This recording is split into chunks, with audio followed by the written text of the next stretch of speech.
कहा, नास्ति अविद्या मनसो अतिरिक्ता, मन एव अविद्या भव बंध हेतु।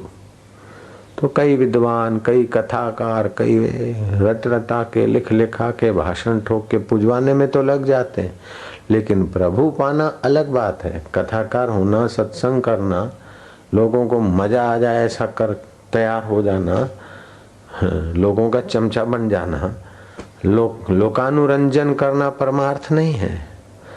लोगों में नाम हो जाए ये परमार्थ नहीं हो, तो ईश्वर से दूर है ज्यादा। शिव भी ईश्वर के करीब पहुंच गया था। तो अब क्या चाहता है?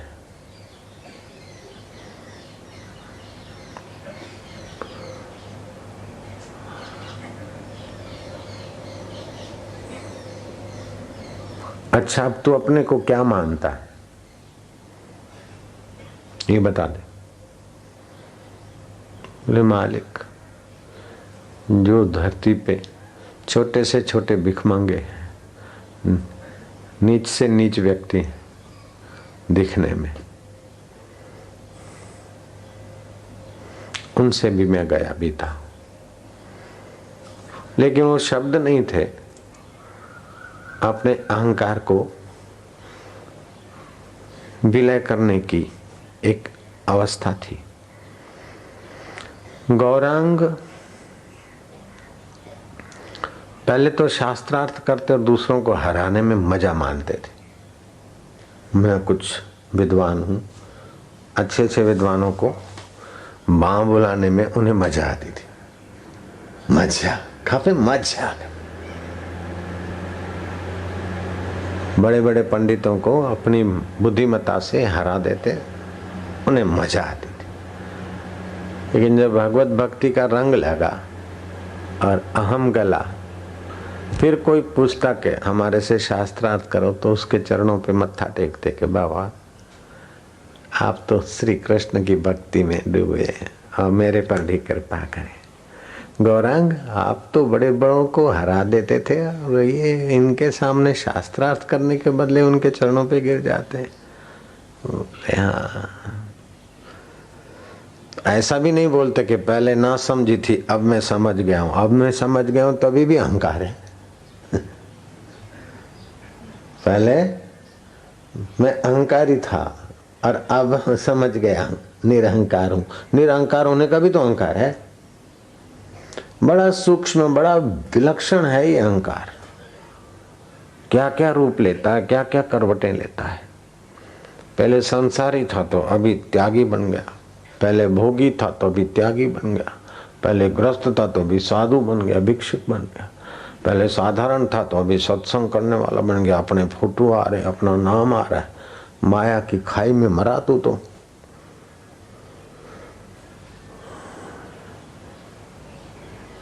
इसीलिए श्री कृष्ण कहते हैं विमुढ़ा नानु पश्यन्ति, जो मेरी माया में विमुढ़ हुए वो मुझ चैतन्य स्वरूप परमात्मा को पूरा नहीं जानते। पश्यन्ति ज्ञान चक्षुषा, अज्ञान न आवृतम ज्ञानम तेन मोहंती जंतवा। अज्ञान से जिनका ज्ञान आवृत हो गया वे मोहित हो जाते हैं। रामकृष्ण परमहंस छोटी बस्ती में जाते हैं, हरिजनों की बस्ती में जाते हैं। कोई ऐसा न कहे कि ये ठाकुर हैं, पुजारी हैं, पवित्र हैं। मैं पवित्र हूं, दूसरे अपवित्र हैं। माँ ये क्या, मैं ब्राह्मण और दूसरे शूद्र हैं। माँ ये कैसा मैं देखता हूं। तो हरिजनों की बस्ती में, छोटे लोगों की बस्ती में जाते, माँ झाड़ू बुहारी करते, साफ सफाई करते। किसी ने एक बार पूछ ही लिया रामकृष्ण से कि आप ये क्यों करते? ले मैं माँ का पुजारी हूं तो ये कौन है? ये भी तो माँ के बच्चे हैं। मेरे को ऐसा कभी आता है कि मैं अच्छा हूं, ये मैं अच्छा। ये रामकृष्ण देव को अथवा गौरांग को या राजा भरतरी को अहंकार ने खेल खिलाया, ऐसी बात नहीं। सभी को खेल खिलाता, मानू के भी। हाँ, ये अहंकार बड़ा ही खेल खिलाता। तो हमारे को भी होता कि हमने आज तक घर तो छोड़ा, लेकिन दान का नहीं खाते, जो पैसे ले आए उसी का गुजारा कर दिया, अपना खाते हैं और भजन करते हैं, लोगों को सत्संग सुनाते, उनकी दी हुई चीज वस्तु प्रसादी भी उन्हें बांट देते। फिर कान पकड़ा, 2-4 ठोकी अपने को मैंने, अपना अभी तक मौजूद है। तो जो कुछ शादी के बाद तुरंत चले थे तो वो अंगूठी पंगूठी जो कुछ थोड़ा बहुत चैनमेंट पड़ी थी सामान में, उसको कर दिया स्वाहा। अरे एकदम अपना अपना जो वस्तु थी उनको कर दिया भंडारा। अब क्या अपना खाएगा। तो डीसा की सोसाइटी में भिक्षा मांगने गए तो पहले द्वार पर पहली बोनी करने गए, जाते जाते बड़ा संकोच हो। आज तक तो मान बैठे थे कि अपने तो साधु हैं, अपने तो सब कुछ छोड़ के आए, अपने को तो मान अपमान कुछ भी नहीं है। लेकिन जब भिक्षा मांगने को किसी के द्वार पे खड़े हुए और माई ने सुनाई 2-4, तब पता चला कि अपने गए नहीं, अपन मौजूद हैं। अपने अभी गए नहीं, मौजूद हैं अपन। और भगवान ने ऐसी कृपा की कि पहली बोनी पर माई के द्वार गए। कैसे जाऊं भीख मांगने, कैसे जाऊं, कैसे, भूख तो लगी है। अपना अपना जो था वो तो बांट दिया, अब भिक्षा मांगे। बड़े बड़े राजे महाराजे भिक्षा मांगने जाते थे, चलो अपन भी जाए। जाऊं न जाऊं, चप्पल पहने उतारे, पहने उतारे, आखिर पक्का मन करके निकल पड़े। 2 बज गए। तो किसी माई के घर में वैसे ही कोई कारण से गरीबी थी, क्या थी, वो पड़ोस से आटा लेकर रोटी बना रही थी 2 बजे, और पहला फुल्का निकला, तैयार हो रहा था और हम पहुंचे नारायण हरि। और माई को पता नहीं कि ये सिंधी बाबा है, और माई सिंधी थी। हमने कहा नारायण हरि, तो माई ने सुना दी गाली कि मो हेडो साड़ो गाढ़ो गिट अखिन में थी आई, तो पैरे फुल के दे तुम बिजी भी उठवा, हाँ वठ मुआ, ये ले मुआ वठ। माई को पता नहीं कि सिंधी भाषा हम जानते। मर बोले, इतना लाल घूम जैसा, और पहली रोटी पर कैसे आके धमका, कैसे आंखों में आ गई इसको पहली रोटी, चल चल। उस समय तो भाई वो माई की नालत जो बरसी, उस समय तो चोट हुई। मान बैठे थे कि अपने को तो कुछ भी नहीं, अपने को तो कुछ भी नहीं, अपने तो आत्मा है, सुख दुख में सम है। लेकिन जब अपमान हर चोट हुई तो हमने मन को कहा क्या हाल है, देख ले मजा। एक रसोईया हो, एक ड्राइवर हो, रुपए पैसे हो, वाहवाही हो, उस समय तो सभी ब्रह्म है महाराज, क्यों ना रहे। बापूजी के बेटे हैं, बापूजी के बेटे, उसी समय तो सब ब्रह्म ज्ञानी हो ही जाते हैं। लेकिन विपरीत अवस्थाएं आए और तब समता बनी रहे, वो कुछ अलग बात है।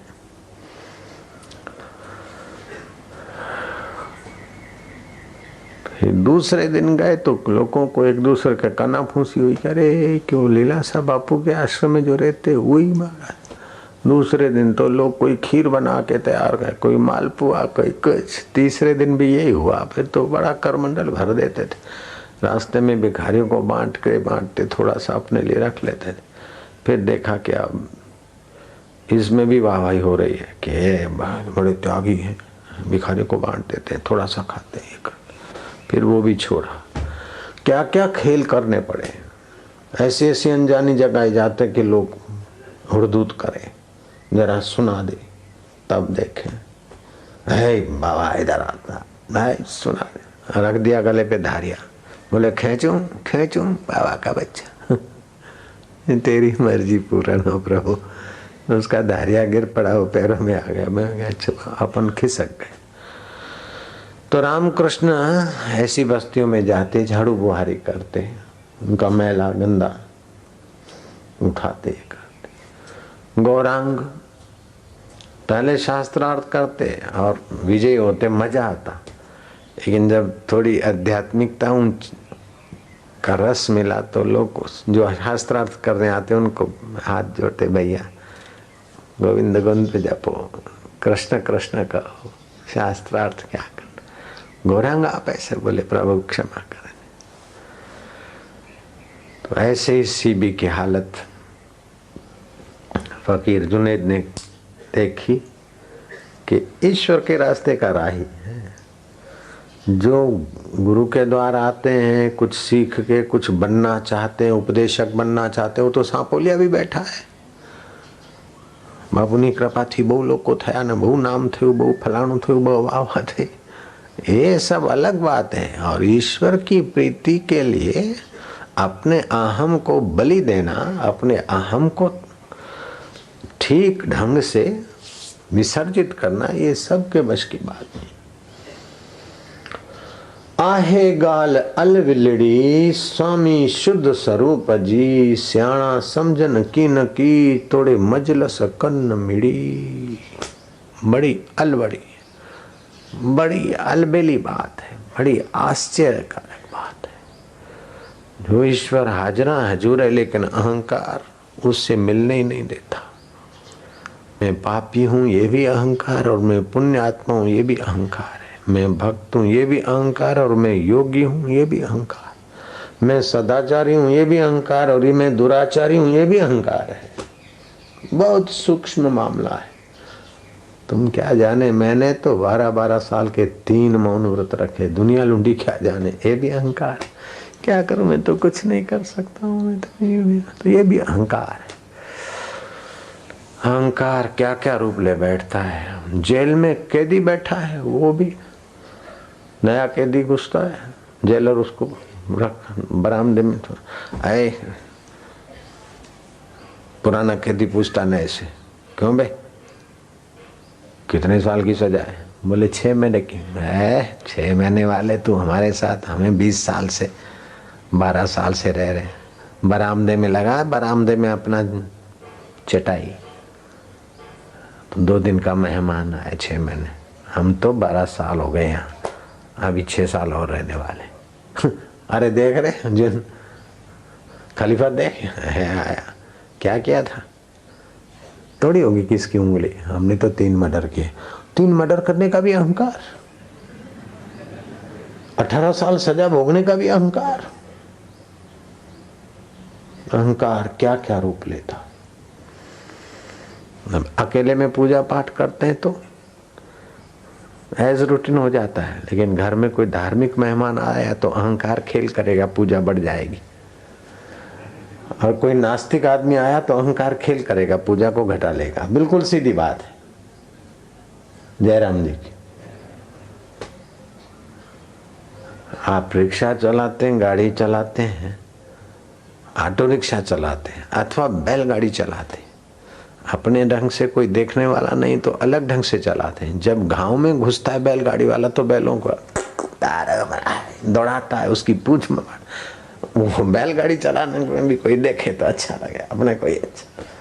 वो घंटी बजाने का भी, वो हॉर्न बजाने का भी अहंकार। कुछ परिचित पहचान वाले मिल गए तो रिक्शा वाला धत्तड़ तत्तड़ तत्तड़ धत्तड़ धत्तड़ धत्तड़। अरे 4 पैसे की रिक्शा, और वो भी किराए की। उसमें भी अहंकार कहता कि हम भी कुछ तो हैं। बड़ा विलक्षण है, बड़ा विचित्र है। देवी हेशा गुणमयी मम माया दुरतया। भगवान की नजर में जो दुरतया है वो दूसरों की बात ही क्या कर। ये माम प्रपद्यन्ते माया मेताम तरंती ते। कबीर जी ने कहा चलो चलो सबको कहे, चलो भाई संसार में कोई सार नहीं, ईश्वर के तरफ चलो चलो चलो चलो सबको कहे, विरला पहुंचे कोई माया कामिनी। बीचे घाटी दोए, रुपए पैसे मिल गए, अथवा तो कोई ही हूं करने वाली चमचियां चमचे मिल गए, उसी में उलझ गए। गए थे हरि भजन को ओटन लागे कपास, चले थे ईश्वर प्राप्ति के लिए, लेकिन बन गए मठाधीश, बन गए कुछ बन गए। अपने टाइम से अपना आरती पूजा होती है, खाते हैं, ये वो भगत जगत है, मान મળે છે। આપણા નામનું બોર્ડ લાગેલું છે આપણી ઓફિસે, હા મજા આવે, ફલાણા વૈદ્રાસ। મજા આવે. આઈશ એટલામાં જ રમે પાછા. चलो चलो सबको कहे बीचे घाटी दो, बिरला पहुंचे कोई, माया कामिनी बीचे घाटी दो. या तो रुपए पैसे की लालच, या तो फिर स्त्री पुरुष के उस आकर्षण में फंस जाएगा. हिम्मत करे उससे, उस आकर्षण से बाहर निकल जाए. बोले माया तजना सहज है, सहज नारी का नेह. वो दो आकर्षण से निकल भी गया तो बाकी क्या आकर्षण है? मान, बड़ाई और ईर्ष्या. मान के अंदर जो प्यास है, मान मिले. वो नेता उद्घाटन करने गया, कोई फलाना आदमी इसका उद्घाटन गए, क्या है? मान ही तो भटकाता है. यहाँ ईंट रखने गए, यहाँ ये करने गए, यहाँ अनावरण विधि करने गए. ये मान की वासना ही तो भटकाती है. मान, बड़ाई, ईर्षा. હું ડાઢો આરામી आहे. साईं जिन सत्संग ॾियनि हू भई अॻियां वधी वियो, फलाणे जी हीअं थियो, वापसि हिते हीअं थियो. साईं हू ॾाढो आरामी आहे. इहा ईर्षा अंदर में वापसि. मान, बड़ाई, ईर्षा दुर्लभ तजना है. तो पहले के जमाने में सचमुच में ईश्वर के रास्ते जाने वाले लोग मिलते थे तो गुरु जी गढ़ाई के लिए सचमुच उनको इलाज देते थे. अब ईश्वर के रास्ते जाने वाले सच्चे साधक ही नहीं मिलते. तो चलो भाई, कच्चे मिलते तो अपने पाठ भी कच्चे, तुसी भी कच्चे तो तेरे पाठ भी कच्चे. तब तक चलता रहे, कभी तो पक्का होगा. नहीं तो ईमानदारी से चलने वाला हो तो गुरु एक से एक बढ़िया कोर्स देके पार कर दे फटाक से. लेकिन इतनी हिम्मत ही नहीं किसी की. पुचकार के चलाना पड़ता है. पुचकार के, वाह भाई वाह, ठीक, पुचकार के. मन पसंद काम तो कुत्ता भी कर लेता, पूंछड़ी ला लेता. अब मैं यहाँ टाटा ले जाऊं, अब मैं यहाँ सत्संग में आऊं, मैं ये करूं, मैं ये ना करूं, तो आपका अहंकार है और मन के दास हो, आप माया के दास हो.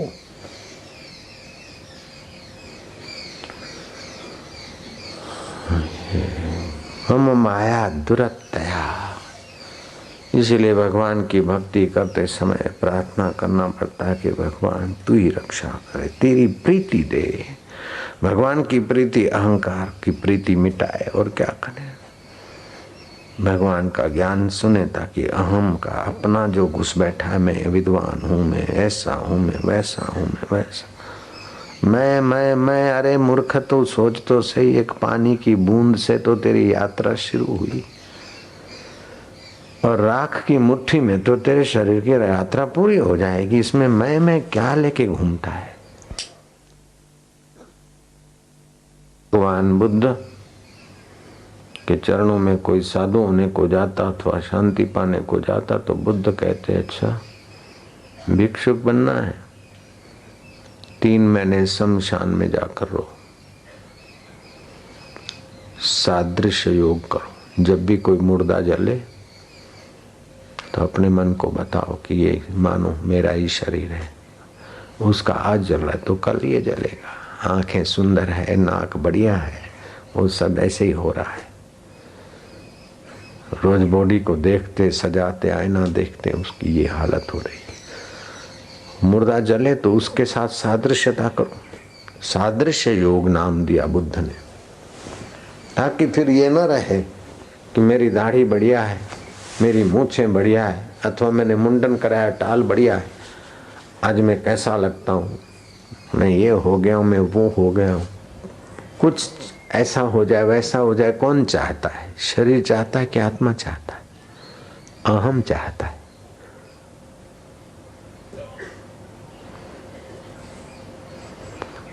बहुत अच्छा लगा. आत्मा को लगा कि अहम, शरीर को लगा कि अहम को लगा. बेकार हो गया, बड़ा मिशन, मजा नहीं आया. ये आत्मा को मजा नहीं आया कि शरीर को मजा नहीं आया? अहम को. और अहम को इतना सजाने की अटकल है, सुरक्षित रखने की, कि चाहे गुरु हो चाहे तेज हो, कुछ भी, जैसे भी अपने अहम को मजा आए ऐसा सेटिंग करके गुरु के आगे पेश हो जाएंगे. और सब कुछ करो लेकिन इसको मत तोड़ो, यही तो हम है. और सब कुछ करो, लेकिन ऐसे अहम को मत तोड़ो, क्योंकि यही तो बने बैठे अपन। इस नगर का राजा तो अब साधु बन गए, और इतने त्यागी महाराज क्या कहे।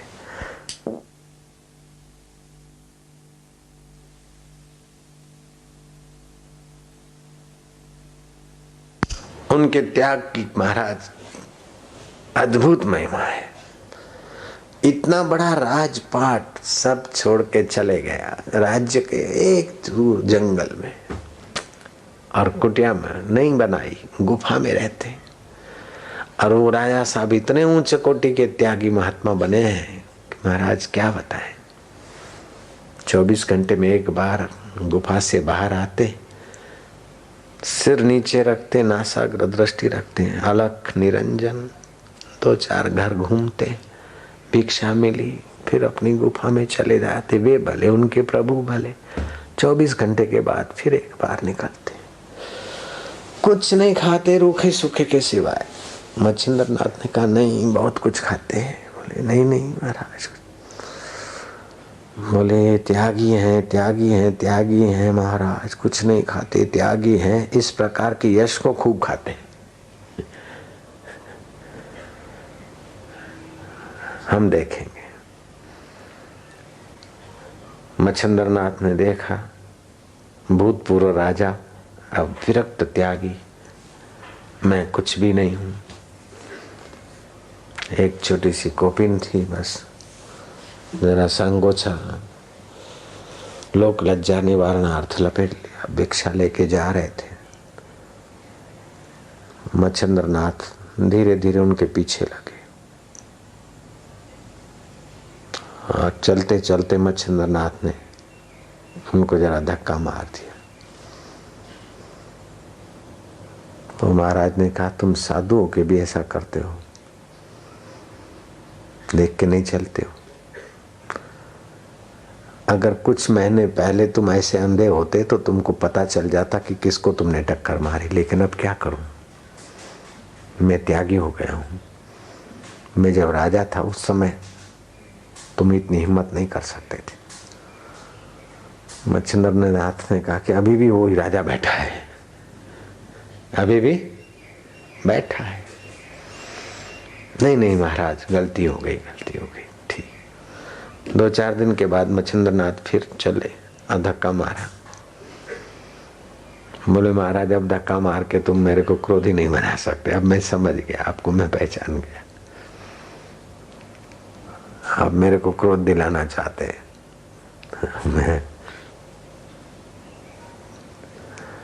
मेरे को अब क्रोध नहीं आता।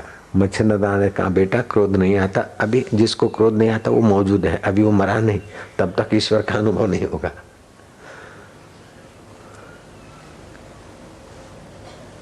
आप अगर उस अहंकार को ईश्वर में मिटाने के लिए तैयार नहीं होते हैं तो गुरु कितना कुछ उपदेश करे, कितनी कुछ शक्तिपात करे, कितना कुछ कृपा करे, प्यार करे, लेकिन काम कुछ न कुछ अधूरा रह जाता है।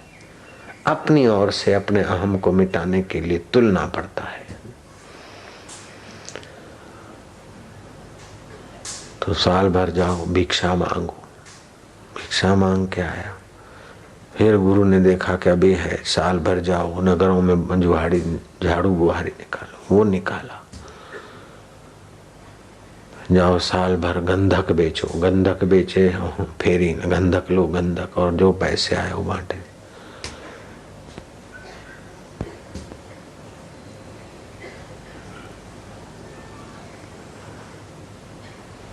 आखिर 4 साल ये किया, तब कहीं वो अहंकार पकड़ में आया कि यही तो सब अहंकार है।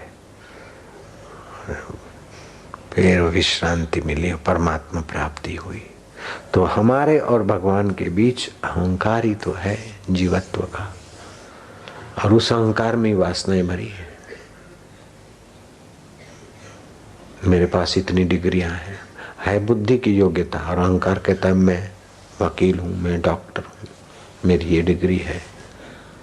अब अनंत ब्रह्मांड नायक ईश्वर के साथ तुम एक हो सकते हो, इतनी योग्यता, लेकिन अहंकार ने दायरा बना दिया कि मैं वकील हूं, मैं डॉक्टर हूं, मैं महंत हूं, मैं साईं, मैं। ईश्वर से आप अलग दीवार बना के खड़े।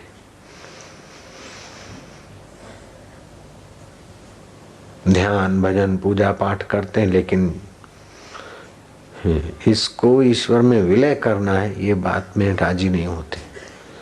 इसीलिए सारी पूजा पाठ ध्यान भजन अल्प फल दे के शांत हो जाते।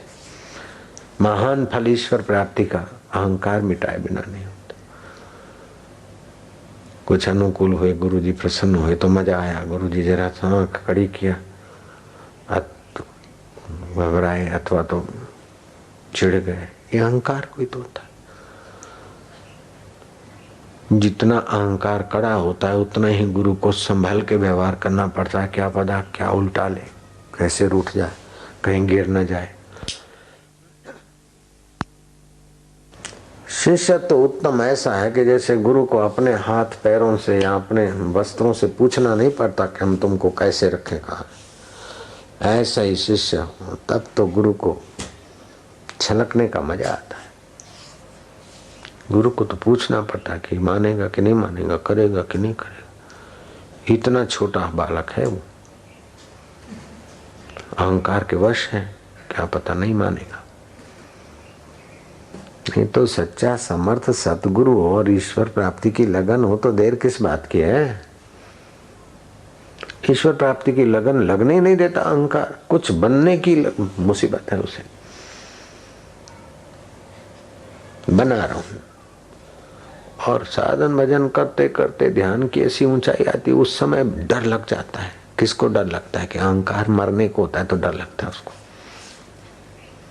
साधना छोड़ देते।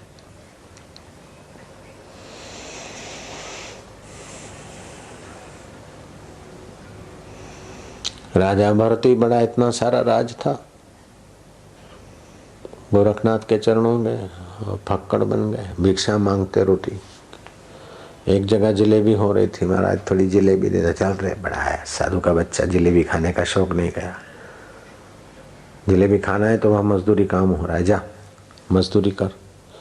राजा भरतरी मजदूरी करने गए, दिन भर मजदूरी किया, 2 आना मिला। 2 आने की शेर भर जलेबी ली, एक हाथ में जलेबी। शेर भर मतलब किलो, 80 तोला।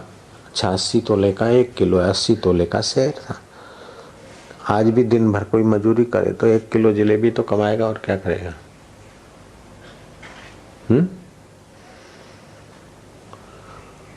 ले गया तालाब के किनारे। अभी तो मन मेरे को स्वाद का गुलाम बनाया, अभी जलेबी खाने का स्वाद। जलेबी का रस गया नहीं, जीवा को कितने रस दिलाए।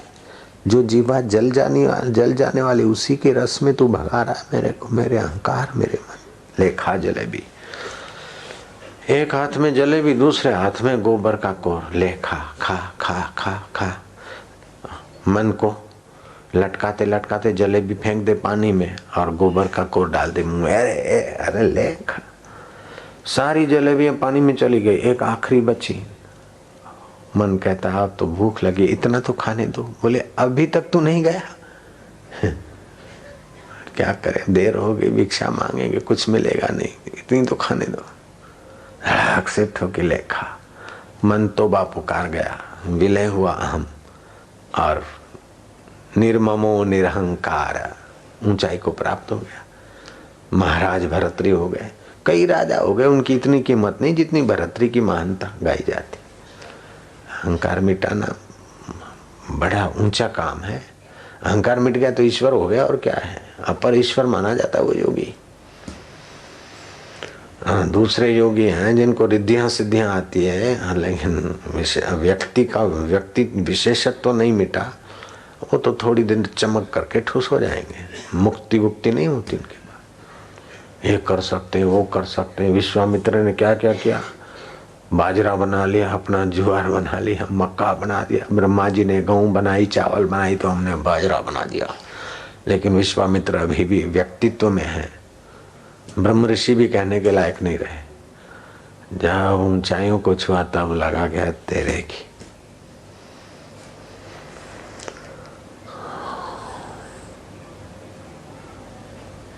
थोड़ा सा पढ़ो वशिष्ठ महाराज जी का, 1-2 मिनट चुप बैठे रहो, जो सुना उसी का विचार करो। अपना नाम करूं दुनिया में, ये कौन चाहता है? अहंकार थोपा हुआ नाम है। नाम रखा गोविंद, गोविंद की जगह पर जुगलू नाम रखते तो जुगलू का नाम करूं, अपना नाम करूं, ये भी अहंकार है। और ये अहंकार बनता है तो उनका नाम टिकता भी नहीं। जब तक ये अहंकार बना रहा, ऐसे लोगों का नाम टिकता ही नहीं। चाहे बड़ी बड़ी मकानों पे, अस्पतालों पे अपना नाम ठोक के चले जाए, लेकिन इतना आदर से टिकेगा नहीं। 5-25 साल 100 साल रह गए। लेकिन बुद्ध का, महावीर का, कबीर का, नानक जी का, मीरा का, औरों का, जिनका अहंकार पूर्ण मिटा गए, पूर्ण यशस्वी हुए, लेकिन उनकी नजर में यश बस सब ये तुम्हारी दुनिया है। उन महापुरुषों की दुनिया निराली होती।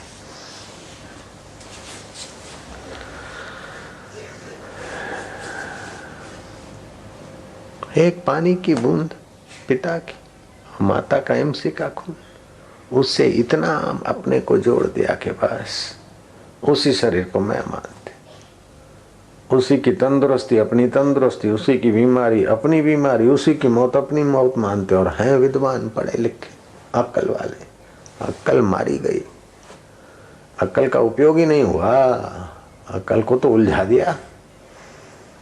सीधी बात है, पिता का एक बूंद और माता का मासिक दर्द मिक्स हुए, बॉडी बनी। ऐसे ही हुआ डॉक्टर लोग, उसमें अपने जुड़ गए। और फिर मन और बुद्धि में जो संस्कार पड़े और डिग्रियां मिली, आप अपने को मानते हैं, हम वकील हैं, हम डॉक्टर हैं, हम संत हैं, हम मानते हैं, हम फलाना है। हम क्या है, ये अहंकार देखने ही नहीं देता है, परते पर परते बनाकर घूम रहा है। नानक जी कहते हैं, मन तू ज्योति स्वरूप अपना मूल पिछान। वो संत कहते हैं और उनका वचन पाठ कर लेते हैं, पाठी भी बन जाते हैं, उपदेशक भी बन जाते हैं, क्या क्या बन जाते हैं। पढ़ते हैं, हटने के बदले और नहीं पढ़ते, ओढ़ लेते हैं, चढ़ा लेते हैं।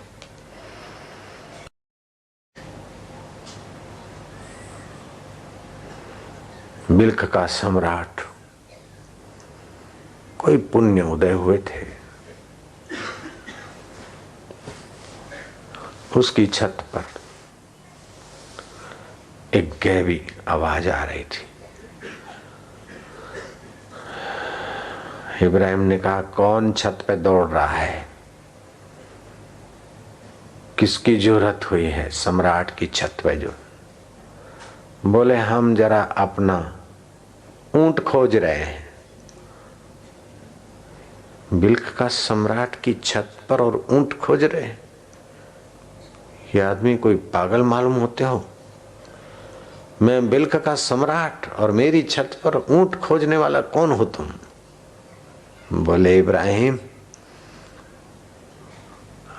औरतों के हाड़ मांस चाटने चूसने से अगर सुख हो सकता है, तख्त पे बैठकर अहंकार सजाने में अगर सुख हो सकता है, तो सम्राट की छत पर ऊंट भी तो हो सकता है। ऐसी जोरों की थप्पड़ लगी विवेक की। बिल्क का सम्राट चौंका। मानो न मानो ये कोई खुदाई नूर को पाया हुआ फकीर है। तब तक तो फकीर रवाना हो गए थे।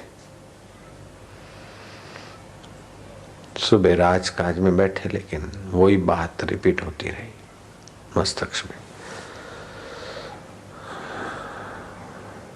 स्त्री का हाड़ मांस का शरीर से चिपक के अगर सुख टिक सकता है, तख्त पर अहंकार सजाने से अगर सुख टिक सकता है, तो सम्राट की छत पर ऊंट भी हो सकता है।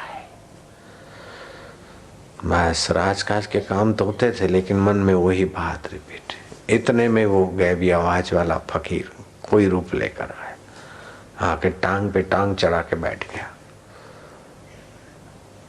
इब्राहिम ने कहलवाया कि इनको बोलो कि ये कोई सराया नहीं है, राज दरबार है, ठीक से बैठे।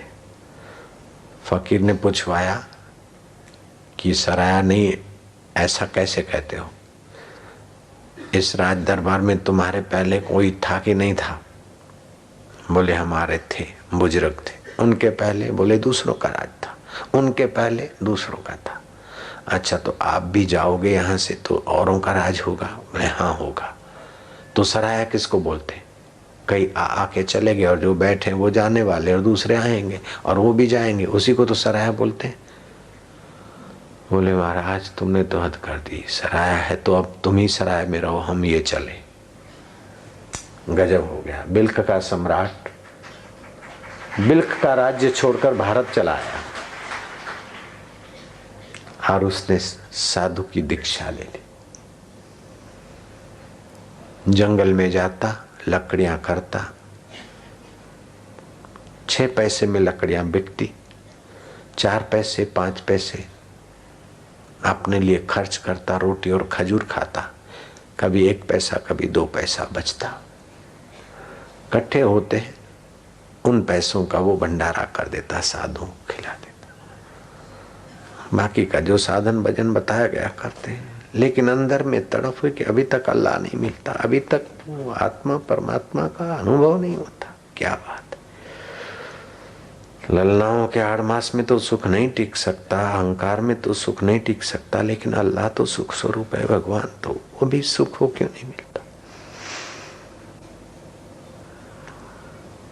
भटकते भटकते किसी संत के पास गया तो संत ने कहा अभी भी तो वो मौजूद है, पहले बिल्क का सम्राट था तो अभी अपने पसीना का खाने वाला मौजूद है, और अपना पसीने का खाता हूँ, बाकी का बचता है वो भंडारा करता हूँ। ये जो भंडारा करने वाला है और पसीने का खाने वाला है वही तो अड़चन है ईश्वर के रास्ते पगले। तो बोले बाबा जी अब तुम मिटाओ। बोले भाई मेरे बश का नहीं है, कोई समर्थ ब्रह्म ज्ञानी संत को खोज। बिल्क का सम्राट इब्राहिम खोजते खोजते खोजते अभी बसें हुई, पहले बसें नहीं थी, पैदल जाना पड़ता था। हरिद्वार से यात्रा करते करते राय वाला रात रुका, फिर आगे चले, ऋषिकेश पहुंचा, वहां से कुछ आगे जैसे आजकल अपन ब्रह्मपुरी कहते हैं, उधर जहाँ गुफाएं बुफाएं थोड़ी बहुत, राम तीर्थ भी रहे थे, वशिष्ठ महाराज भी वहां रहे थे कुछ समय पहले। उस इलाके में पहुंचा, एक संत के चरणों में महाराज सारी बात कह दी कि मैं ऐसा ऐसा था और ऐसे मेरे को किसी फकीर की रहमत से झटका लगा। अगर सुख टिक सकता है ललनाओं के 8 मास में, शरीर की तंदुरुस्ती और सजावट में अगर सुख टिक सकता है तो छत पे ऊंट भी टिक सकता है। महाराज गैबी वचनों ने मेरे आंखें खोल दी और फकीरी ली, लेकिन अभी अहंकार तो जाता नहीं। पहले राजा था, फकीर, पहले राजमहल में रहता था, सोता था, तो अभी कहीं झोपड़ी में सोता हूँ। पहले सोने और चांदी के बर्तनों में खाता था, अभी ठीकर में खाता हूँ, लेकिन अहंकार गया। आप मेरा अहंकार ले लो बाबा। मैंने कहा अहंकार देना कोई बच्चों का खेल नहीं है। बोले महाराज बच्चों का खेल तो नहीं है, लेकिन जैसे तैसे भी आप कृपा करिए। बस पूरे हृदय की प्रार्थना था, पूरा समर्पण था। ऐसा नहीं कि भाई आ साईं जन वठो मुझो अहंकार, वठो थोड़ी देर में वरी पंहिंजो अहंकार सजा हलंदो थियो। न, है तो नाटकबाजी है। दिया तो दिया, ऐसे मर्दों का काम होता है, इजड़ों का काम नहीं है अहंकार अर्पण करना गुरुओं को। कोई विरले लाखों करोड़ों में कोई मिलता है। महाराज ने आप ले लो। अरे तू देगा तब ना। अच्छा जाओ शाम हो गई, अहंकार देना चाहता है? बोले हाँ महाराज ले लो। अच्छा जाओ सुबह आ जाना, भोर में अमृत वेला। इब्राहिम चला, महाराज ने आवाज दी कि अकेला मत आना, उस सुअर को लेते आना। बोले महाराज किसको? जो तुझे भटका रहा है, जिसको तू छोड़ना चाहता है। महाराज कौन? अरे जो तुझे भटका रहा है कि मैं अभी ये हूँ वो हूँ, वही अहंकार, उसको भी ले आना साथ में। कहीं ऐसा नहीं कि छोड़ के आए, सोचता है कि हद हो गई, वो भी कहीं छोड़ के आया जाता होगा। अच्छा महाराज लाएंगे। रात को थोड़ी सी झपकी ली न ली, प्रभात को जाना है। पहुंचे हुए संत के दर्शन, उस ईश्वर से और अल्लाह से हमें दूर करने वाला जो अहंकार है वो आज अलविदा लेगा। फकीर की रहमत बरसेगी तब। प्रभात हुई, पहुंच गया महाराज के। महाराज गुफा से बाहर आए। अच्छा आ गया? बोलो शैतान को लाया, उस बदमाश को लाया जो ईश्वर से दूर, अल्लाह से दूर करता है, उसको लाया? हाँ महाराज लाया हूं। कहाँ है? दिखाओ। बोले महाराज वो तो भीतर ही रहता है। मैं अब खजूर और रोटी खाता हूँ। मैं वो तो भीतर ही रहता है। बोले भीतर रहता तो तू जानता है ना। बैठ, भीतर रहता तो निकाल सारे बदमाश को। और सुन ले, जब तक निकाल के यहाँ रखा नहीं तब तक जाने नहीं दूंगा, ये डंडे से खोपड़ी तोड़ दूंगा। फकीर ने अपना कुछ रूप दिखाया, देखते रह गया। देखता क्या है?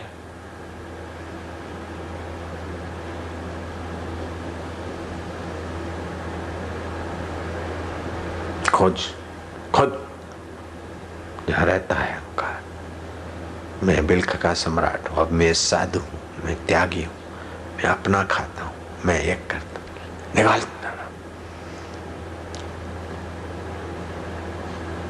कौन कहता हो? कौन है? खुद। फकीर की डांट में भी करुणा कृपा भी थी। भूलकर भी ऐसे महापुरुषों का दामन नहीं छोड़ना चाहिए किसी कीमत पे। जो ईश्वर प्राप्त महापुरुष हैं, किसी कीमत पे उनका दामन नहीं छोड़ना चाहिए। लेकिन अहंकार वो दामन छुड़ाने के लिए कुछ का कुछ भिड़ा के भगा देता है। जय जय। खोज खोज, खोजते खोजते खोजते थोड़ा शांत हो गया। अहंकार खोजने गया अंतर्मुख। खोजते खोजते खोजते, मैं ये हूं, मैं वो हूं, मैं कौन हूं? कहाँ रहता अहंकार? जैसे केले के थड़ की परतें खोजते जाओ, प्याज की परतें हटाते हटाते प्याज को खोजते जाओ तो क्या मिलेगा? केले का थड़ टिकेगा? प्याज टिकेगी? परतें हटने पर खोजते खोजते खोजते खोजते देखा कि ये तो कपोल कल्पित अहंकार ने परेशान किया। सत्ता तो उसी सर्वेश्वर की है और अहंकार बन बैठा है। सत्ता तो मेरे शाश्वत परमात्मा तत्व की थी। ऐसे करते करते अहंकार की परतें हटी। जैसे लहर बुलबुले हटे तो पानी की स्थिति हो गई, ऐसे परमात्मा में स्थित हो गया। निर्विकल्प, निर्ममो निरहंकार। वहां भगवान सूर्य उदय हुआ है और यहाँ आत्म विश्रांति। चेहरे पर ब्रह्म तेज छलका है। महात्मा देखकर समझ गया कि हो गया काम। आए, उठो बेटा। इब्राहिम ने आंख खोली, महात्मा के चरणों पे गिरे। नेत्रों में धन्यवाद हर्ष के आंसू थे। चेहरे पर ब्रह्म लक्ष्मी शोभायमान। इब्राहिम, मिल्क के सम्राट, लाओ सरामी को दे दे।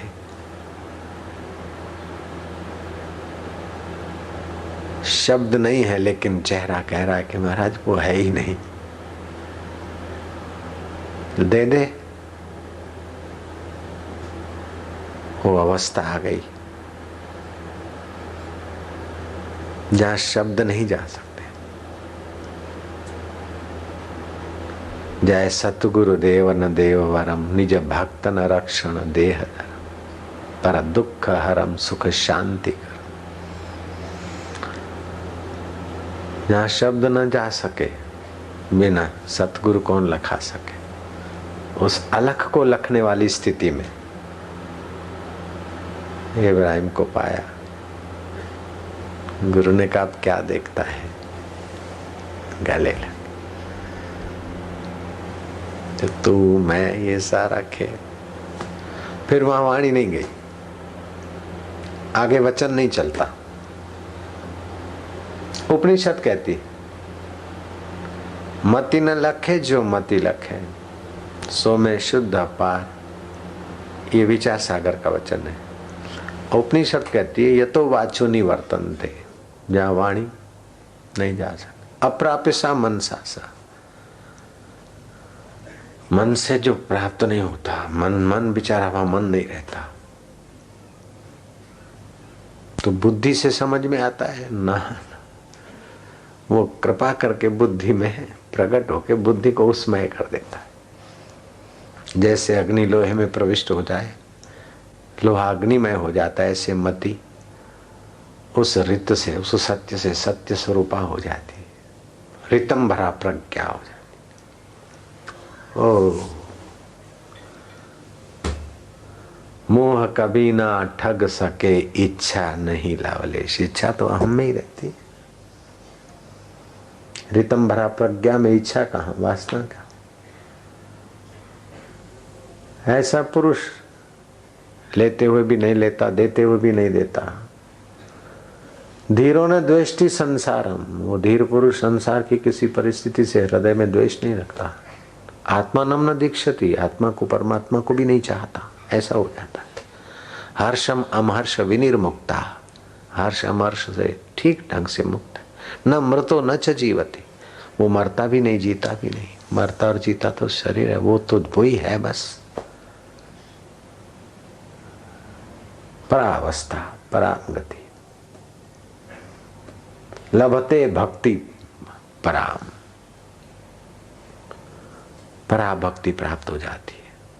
वैदिक भक्ति, गौण भक्ति, अनुरागा भक्ति तो बहुत लोग उसके पाथिक होते, लेकिन पराभक्ति में तो कोई कोई पहुंचता है, कोई कोई।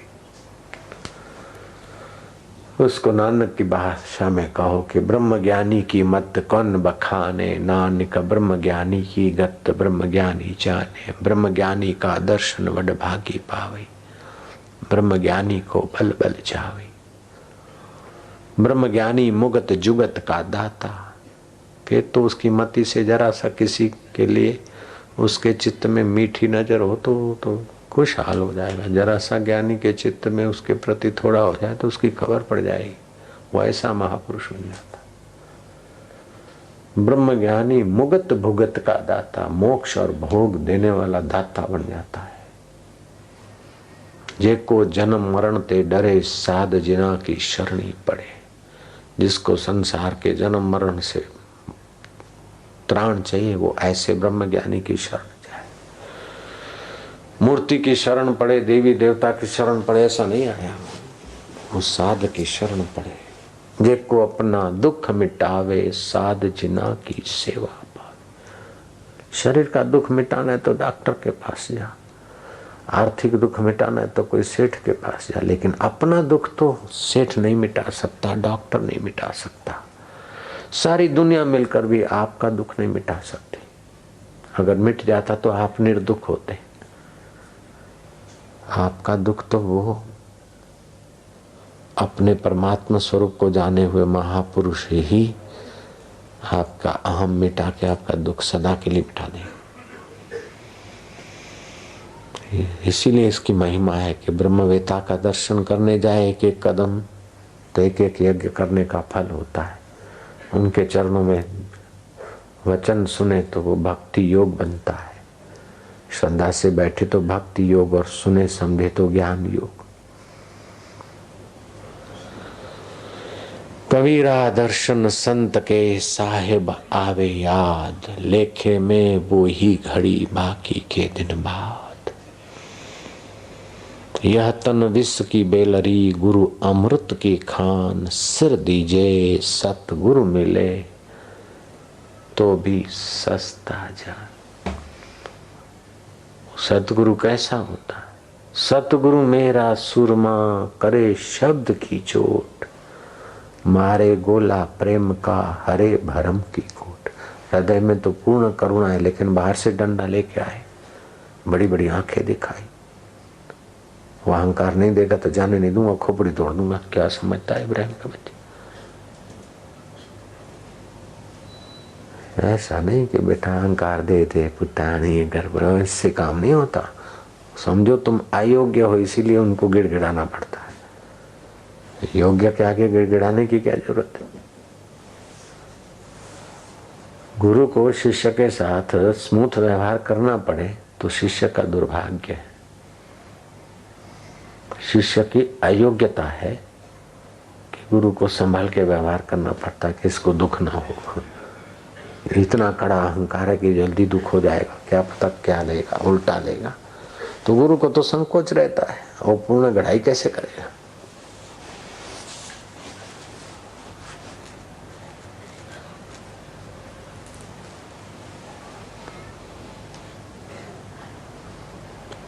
कोई साधक रहता था, उसने गुरु को लिखा कि गुरु जी यहाँ तो ऐसा है, रात भर कुत्ते भौंकते, दिन को लोग गालियां देते, ऐसा आप आज्ञा दें तो मेरा नर्मदा किनारे। बोले नहीं, वहीं रहो, कुत्ते भौंकते तो सोचा करो ओम ओम बोलते। अगर उस समय वो सोचता कि ये कैसे हो सकता है, और कुत्ते तो कुत्ते ही भौंकते, ओम ओम कैसे हो सकता है, इतनी मेरे को परेशानी है, अटकल करके दूसरी चिट्ठी लिखता, युक्ति करके चालाकी करके। तो गुरु बोलते अच्छा बेटा जो तेरी मर्जी। तो बस अपनी मर्जी का अपने अहंकार से भटकते रहते और क्या करते। जरा आ जाओ अनुष्ठान करने के लिए, पुष्कर आइडिया लगा के दूसरी जगह पहुंच गए, ठीक है भटकते रहो अपने मन के अनुसार। क्या खाक मिला, बहुत अच्छा लगा, ठीक है, अहंकार को अच्छा लगने दो। ये बच्चों का खेल नहीं, परमात्मा को पाना कोई गहरे गहरे का काम नहीं है। भले भले यहाँ फिसट जाते हैं, फिर भी थोड़ा बहुत लाभ हो ही जाता है। सामान्य निगुरों की अपेक्षा तो सगुरे ठीक है, सगुरों की अपेक्षा साधक ठीक, साधक की अपेक्षा चलने वाला थोड़ा ठीक है, लेकिन पहुंचने वाला तो पूजनीय है, सुमरणीय है, परम पूजनीय है। ईश्वर तक पहुंचे, और जब अहम रहेगा तो ईश्वर तक पहुंच ही नहीं सकता। सीधी बात, व्यक्तिगत विशेषता बनी रही, तुम संयमी हो, ऐसा हो, वैसा हो, वैसा हो, वैसा हो, ईश्वर तक नहीं पहुंच सकता।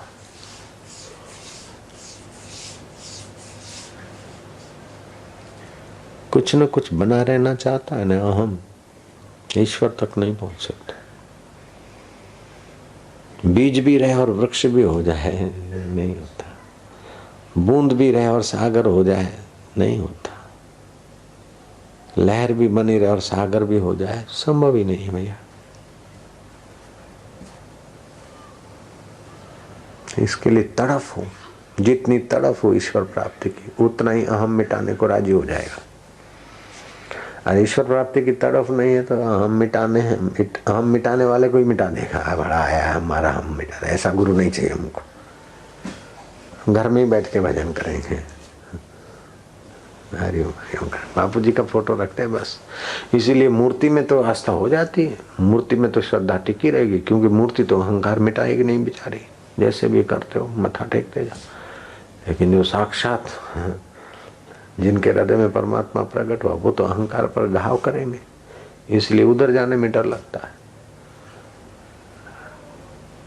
जागृत मंदिर के पास जाने में अथवा दिल खोलने में डर लगता। मूर्ति के आगे तो बोल दो मैं कामी, मैं क्रोधी, मैं लोभी, मैं अहंकारी, मैं पापी, जैसा तैसा हूँ, तेरा हूँ।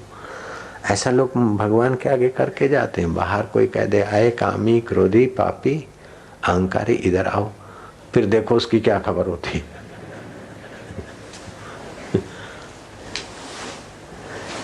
मैंने ये गुनाह किए, बश्क गुनाह, माँ पापी, माँ तो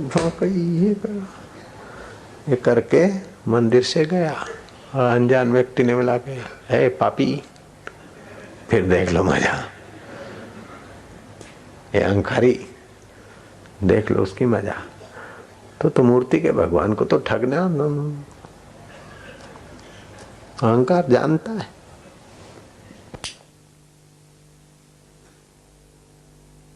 हयात भगवान को भी ठग लेता है। भगवान गुरु के आगे साईं में तो कुछ नहीं, साईं में तो कुछ नहीं, मैं कुछ नहीं, ये कह के भी कुछ होने को ही तो इंप्रेशन डाल रहा है। बड़ा विलक्षण खिलाड़ी है। फिर भी डरने की जरूरत नहीं है, बस उस ईश्वर को पाने की प्यास बढ़ जाए। सावधान रहे, अहम को सजाने के रास्ते ना लगे। और ऐसा होता है कि थोड़ा बहुत त्याग तपस्या हुआ, थोड़ा उपदेश करने की अटकल आ गई तो अहम सजना चालू हो जाएगा। फिर ईश्वर ईश्वर की जगह पे रहे, गुरु गुरु की जगह पे रहे, मेरा प्रोग्राम बढ़िया होना चाहिए। ये अहंकार ने उसकी गर्दन पकड़ ली। वो तो अहंकार के हाथ में अच्छी तरह से आ गई उसकी चोटी। फिर उसकी श्रद्धा हो और गुरु की कृपा हो तो अहंकार के हाथ से चोटी छुड़ा दे, तब तो रक्षा करे, नहीं तो गया। वो तो गया, वापस नहीं लौट सकता ईश्वर की तरफ। वाहवाही का भोक्ता बन गया, फिर क्या ईश्वर चाहेगा? वो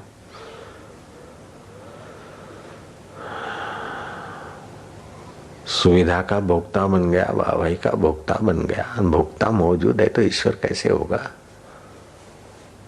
ब्रह्म कैसे बनेगा? सुविधा का भोक्ता, वाहवाही का भोक्ता ईश्वर साक्षात्कार कर ही नहीं सकता।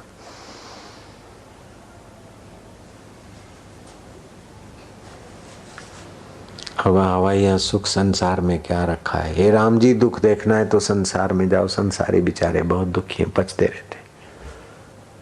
जरा सी वाहवाही भी हमें धोखे में तो डालती है, जरा सा सुख भी धोखे में तो डालता है। वाहवाही होती मरने वाले शरीर की, सुविधा मिलती है इंद्रियों को। आपको क्या मिला?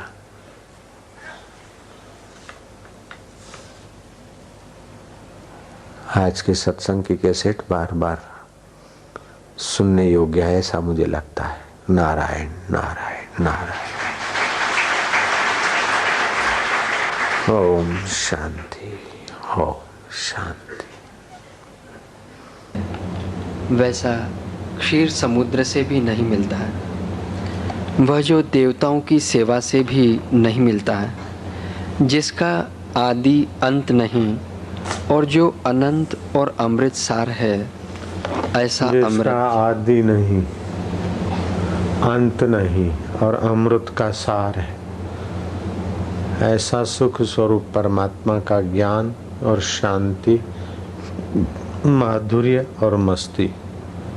तत्ववेता परमात्मा प्राप्त महापुरुषों से जो सुख मिलता है, शांति मिलती है, ज्ञान मिलता है और आदि अंत जिसका नहीं, उस अनंत का प्रकाश जो मिलता है, वैसा क्षीर सागर के अमृत के पास नहीं है, स्वर्ग के अप्सराओं के पास नहीं है, यक्ष गंधर्व और किन्नरों के पास नहीं है।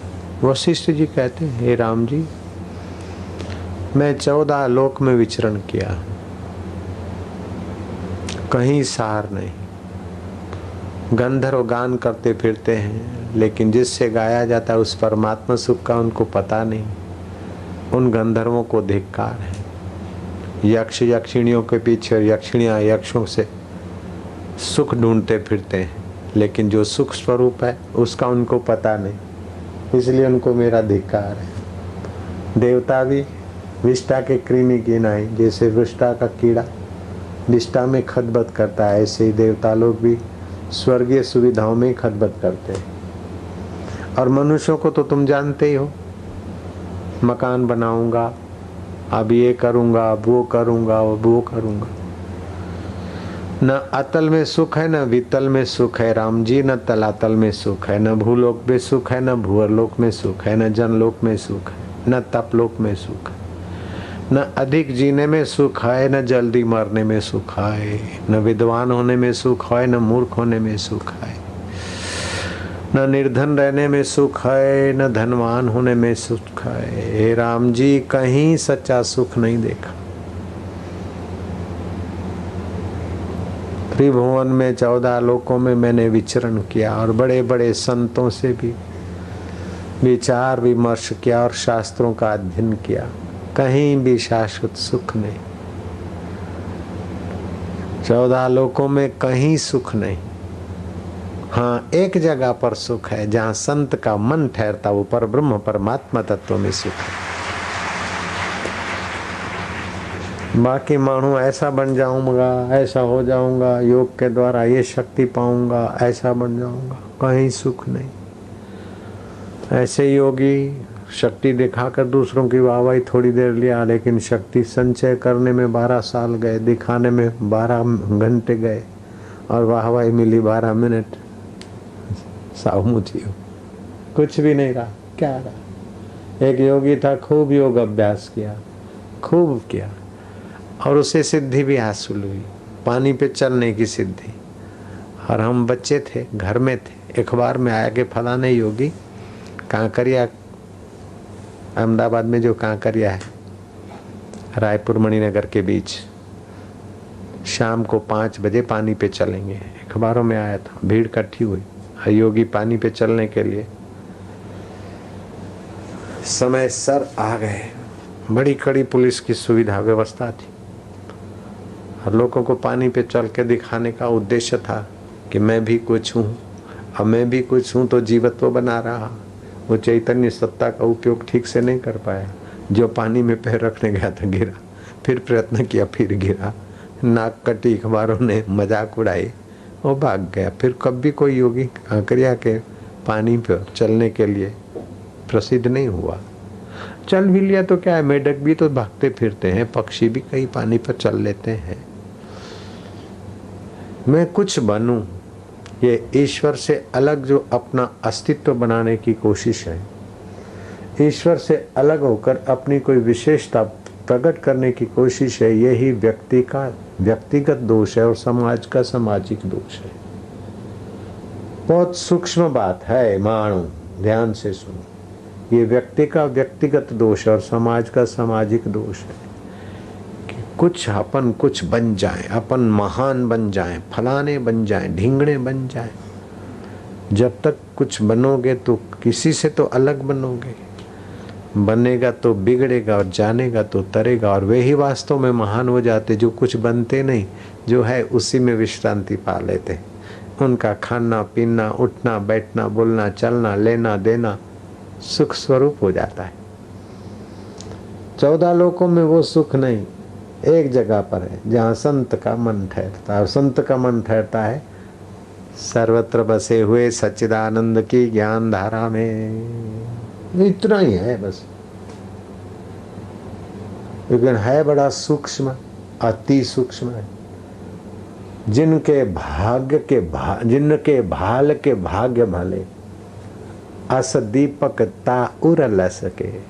भरत जी लिखते हैं, जिनके भाल के भाग्य बढ़िया है, उनके हृदय में ये ज्ञान का दिया प्रकाशित होता है। बाकी तो दे धमाधम धमाधम। हाँ हाँ हाँ हाँ, एक भूला दूजा भूला, भूला सब संसार, विण भूल्या एक गोरखा जिसको गुरु का आधार। मौज ही मौज। ज्ञान तो गुरु का है, थोड़ी शांति मिले और अपनी विशेषता मान बैठे, ठूस हो जाएगा। दूसरों को अज्ञानी और अपने को ज्ञानी मानेगा, ठूस हो जाएगा। अभी ज्ञान हुआ नहीं। ज्ञान तो सुना है, ज्ञान तो हुआ, लेकिन ज्ञान स्थिति नहीं हुई, व्यवहार में नहीं आया। ज्ञान स्थिति के लिए प्रयत्न होता है। हाँ, बहुत ऊंची बात है। ये सुनने मात्र से कई गौदान करने का फल होता है। ऐसा आप सत्संग सुनने, राम जी जैसा शरीर नहीं, राम जी जैसी सच्चाई नहीं, और राम जी जैसा अयोध्या का राज्य आपके पास नहीं है, लेकिन राम जी के गुरु जी जो राम जी को सुना रहे हैं, वही आज तुमको सुनने का सौभाग्य मिल रहा है। ये भी ऊंची बात है। हाँ, तो वशिष्ठ जी कह रहे हैं राम जी को, हे राम जी, जिसके हृदय से सब अर्थों की आस्था नष्ट हुई है। क्या बात है, सब अर्थों की आस्था, सारे जो जगत के शब्द अर्थ हैं उनकी आस्था जिनके हृदय से चली गई। हाँ करेंगे, लेकिन अंदर से समझते सब स्वप्न है, सब खेल है। बहुत ऊंची स्थिति है। ज्यो ज्यो समय बीतता है त्यों त्यों लगता है कि हाय, पहले जो जानते थे मानते थे वो अभी कुछ नहीं, अभी कुछ नहीं, अभी कुछ नहीं। घर छोड़ते समय जो जानते थे मानते थे अपने को इतना, फिर 1-2 साल के बाद लगा कि भी कुछ नहीं, फिर लगा ये भी कुछ नहीं।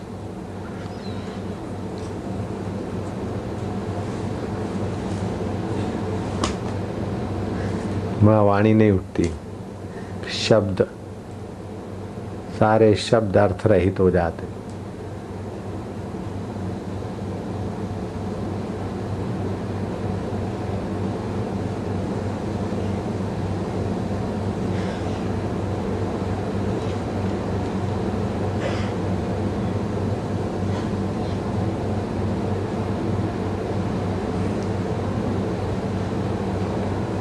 हे राम जी, जिसके हृदय से सब अर्थों की आस्था नष्ट हुई है, वह मुक्त और उत्तम उदारचित्त पुरुष मुक्ति रूप परमेश्वर हो जाता है। हे राम जी, मैंने चिरकाल पर्यंत अनेक शास्त्र विचारे हैं और उत्तम से उत्तम पुरुषों से चर्चा भी की है, परंतु परस्पर यही निश्चय किया है कि भली प्रकार से वासनाओं का त्याग करें। इससे उत्तम पद पाने योग्य कोई नहीं। जो कुछ देखने योग्य है वह मैंने सब देखा है और 10 दिशाओं में मैं भ्रमा हूँ। कई जन यथार्थदर्शी दृष्टि आए हैं और कितने हेय उपादेश संयुक्त भी देखे, पर सभी यही यत्न करते हैं, इससे भिन्न कुछ नहीं करते। सारे ब्रह्मांड का राज्य करे अथवा अग्नि और जल में प्रवेश करे, पर ऐसे ऐश्वर्य से संपन्न होकर भी आत्मलाभ के बिना शांति प्राप्त नहीं होती। खाली ही गुजरात का नहीं, खाली भारत का नहीं, पूरी पृथ्वी का नहीं, पूरे ब्रह्मांड का राज्य मिल जाए, पूरे ब्रह्मांड का 14 लोक। और आत्म शांति नहीं मिली तो वो भी ठन ठन पाल है। और आत्म शांति मिली तो ब्रह्मांड के राजा का भी बाप का बाप। आत्म शांति वो चीज है। आत्मलाभान परम लाभम न विद्यते। आत्मलाभ से कोई परम लाभ नहीं। आत्मलाभात परम लाभम न विद्यते। आत्मज्ञानात परम ज्ञानम न विद्यते। आत्मसुखात परम सुखम न विद्यते। वैसा आत्मसुख की बड़ी बलिहारी महिमा है। जिसको हो गया वो तो धनभागी हो जाता है, उसका सेवक भी कोई कम नहीं है।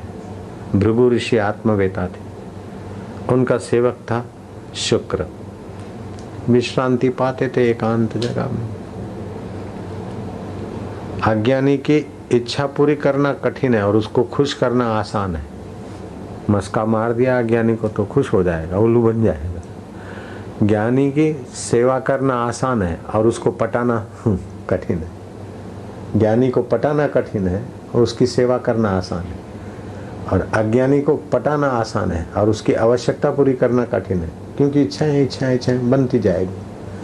तो भृगु ऋषि को तो क्या चाहिए, दूध गर्म कर दिया, चले ने रख दिया, कभी कपड़ा वपड़ा धो धा के रख दिया, बाकी तो फ्री।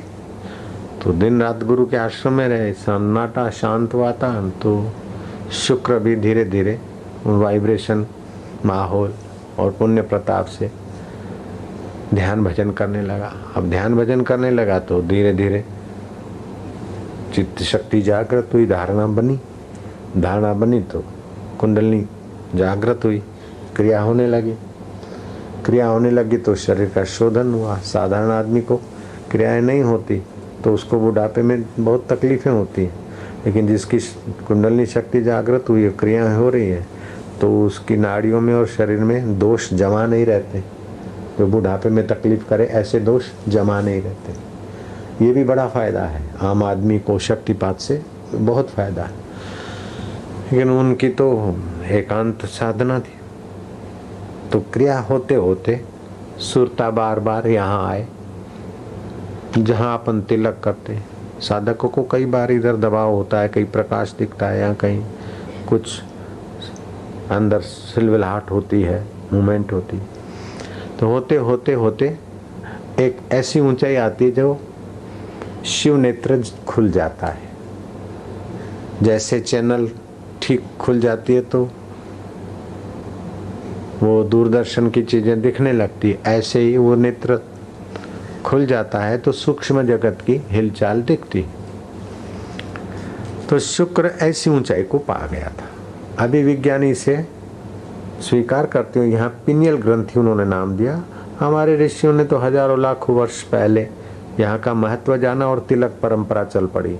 कोई भी मंगल कार्य करना हो तो लगाओ ललाट पे तिलक, ताकि विचार शक्ति साधारण पहले थी उससे थोड़ी ऊंची उठे, कुछ थोड़ा सेंसिटिव ज्यादा काम करे। तो शुक्र की वो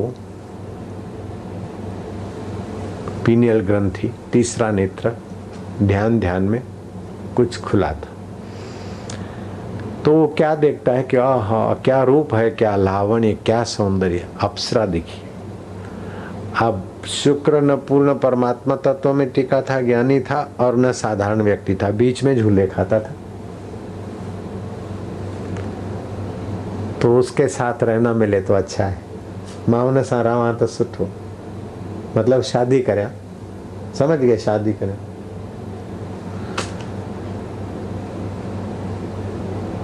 तो धारणा शक्ति थी, गुरु की सेवा थी, सात्विक आहार व्यवहार था। तो उसके चिंतन करते करते उसको पाने का संकल्प उसका बन गया। तो सूक्ष्म शरीर से उसने स्वर्ग की ओर यात्रा की। तो स्वर्ग के दूतों के पास ये क्षमता होती है कि कोई आता है तो किस हेतु से आता है और कहां से आता है वो जान जाते हैं। तो इंद्र को जाकर कहा कि भृगु ऋषि का शिष्य शुक्र विश्वाची नाम की अप्सरा को देखकर मोहित हो गया है। मोहित समझ गए ना, मतलब उसका लवर बन गया है। विश्वाची का मोहित हो गया है। बोले मोहित हो गया है तो ठीक है, लेकिन है तो भृगु ऋषि का शिष्य, उसको आदर से ले आओ। साक्षात्कारी नहीं है और कोई अच्छे काम के लिए नहीं आ रहा है, भोग के लिए आ रहा है। अप्सरा के पीछे लंपटू बनाए तब आ रहा है, फिर भी है तो ब्रह्मवेता का ना। योग वशिष्ठ में है ये कथा। योग वशिष्ठ स्टैंडर्ड ग्रंथ है, वेदांत का सिद्धांत ग्रंथ है। इसमें संदेह करना मूर्खता है। तो ले आओ। कथा कहती है कि इंद्र अपने आसन से उठे और भृगु के शिष्य शुक्र को अपने सिंहासन पर बिठाया, अर्घ्यपाद से पूजन किया और कहा कि आज हमारा स्वर्ग पवित्र हुआ कि तुम्हारे जैसे ब्रह्मवेता के शिष्य आए पावन की। फिर अनुचरों को आज्ञा की और विश्वाची नंदनवन में विचरण करती होगी, उनका मुलाकात करा। वर्षों तक विश्वाची के साथ रहे। वहां जैसे मानवीय जगत में विधि विधान से शादी होती है, ऐसा नहीं, माला पहना दी, इसे गंधर्व विवाह बोलते हैं। हो गया, वर्षों तक रहे, पुण्य क्षीण हुए और दोनों स्वर्ग से नीचे गिराए गए। वो राजा की कन्या बनी और ये ब्राह्मण के पुत्र बने, और स्वयंवर में एक दूसरे के प्रति पूर्व जन्म के आकर्षण ने यहाँ भी विवाह करा दिया। राजा वृद्ध हो चला, अपना राजपाट जमाई को देकर एकांत अरण्य में परमात्मा शांति पाने के लिए वो वानप्रस्थ जीवन बिताने को चल दिया रानी को लेकर।